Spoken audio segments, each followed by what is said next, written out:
नमस्कार दोस्तों, मैं सतीश सुमन आपके अपने YouTube चैनल श्रेष्ठ भारत में आपका स्वागत करता हूं। दोस्तों, आज हम पढ़ेंगे बौद्ध तीर्थ स्थल लुम्बिनी के बारे में, जहां तथागत भगवान बुद्ध का जन्म हुआ था।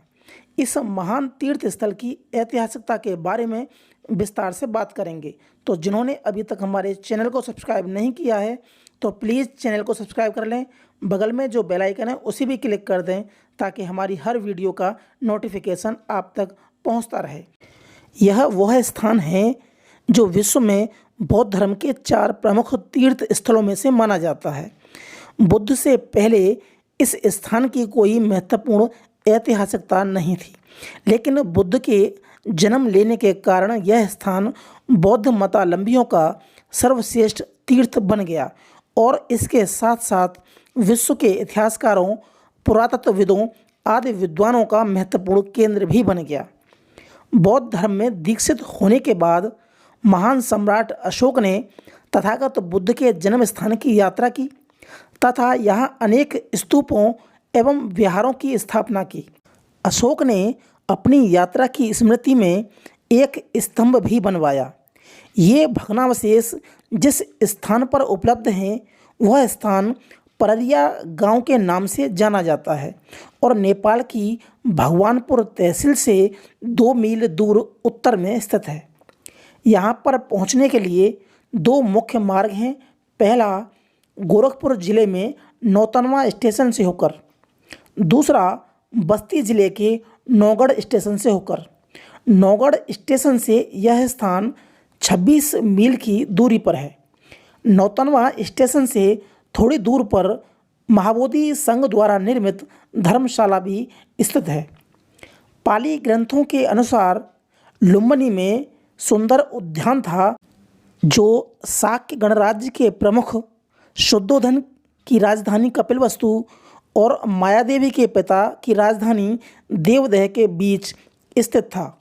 इन दोनों राज्यों के बीच रोहिणी नदी बहती थी, जिसके जल के बंटवारे को लेकर अक्सर दोनों राज्यों के बीच विवाद रहता था। लेकिन राजा शुद्धोधन से मायादेवी और उनकी बहन महाप्रजापति गौतमी का विवाह होने के उपरांत दोनों पक्षों के मध्य विवाद थम गया था। जब प्रसव काल निकट आया तो मायादेवी ने अपने पिता के घर जाने की इच्छा प्रकट की, तो राजा शुद्धोधन ने सोने की पालकी में बिठाकर मायादेवी को विदा किया। मार्ग में साल वृक्षों से युक्त लुम्बिनी का अनुपम उद्यान से आकर्षित होकर मायादेवी ने यहाँ विश्राम करने का फैसला किया। कुछ समय बाद ही वहीं पर प्रसव पीड़ा हुई और उन्होंने एक सुंदर बालक को जन्म दिया, जो आगे चलकर विश्व का महान धर्म निर्देशक बना, जिसके चरण चिन्हों पर चलकर आज भी आधा एशिया गौरव का अनुभव करता है। बालक का नाम सिद्धार्थ रखा गया। लुम्बिनी का महत्व स्वयं बुद्ध ने अपने निधन के समय शिष्यों को महापरिनिर्वाण सूत्र में व्यक्त किया था। लुम्बिनी वाटिका का पता 1866 में डॉक्टर फ्यूरर ने लगाया। उसे वहां अशोक द्वारा स्थापित एक स्तंभ भग्ना अवस्था में प्राप्त हुआ। इस पर उत्कीर्ण लेख से इस स्थान का नाम लुम्बिनी सिद्ध हुआ। सम्राट अशोक ने बौद्ध होने के बाद अपने धार्मिक गुरु उपगुप्त से इस स्थान को देखने की इच्छा प्रकट की।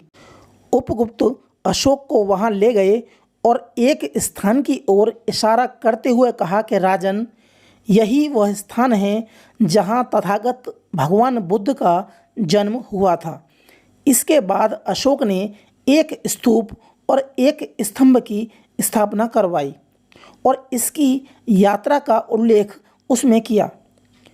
चीनी यात्री फायान के अनुसार कपिलवस्तु से पूर्व में 50 ली यानी कि लगभग 9 मील की दूरी पर एक वाटिका थी जिसका नाम लुम्बिनी था। 7वीं सदी में आए दूसरे चीनी यात्री ह्वेनसांग के अनुसार इस स्थान पर एक तालाब था जिसे शाक्यों ने बनवाया था। वहाँ बाद में 2 स्तूपों की स्थापना हुई। इन स्तूपों के निकट विशाल स्तंभ था जिसका शीर्ष भाग घोड़े से अलंकृत था। संभवतः यही वह अशोक का स्तंभ है जो खुदाई में डॉक्टर फ्यूरर को प्राप्त हुआ। इसके बाद लुम्बिनी वाटिका का कोई विवरण नहीं मिलता है क्योंकि हुडों ने इसे नष्ट कर दिया था। सन 1866 में पुरातत्वविद डॉक्टर फ्यूरर के प्रयासों से इसको प्रकाश में लाया गया।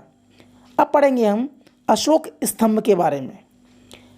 लुम्बिनी का सबसे आकर्षक है अशोक का स्तंभ, जिसे अपने राज्याभिषेक के 20वें वर्ष यानी कि 254 BC में तथागत के जन्म स्थान की स्मृति में स्थापित किया था।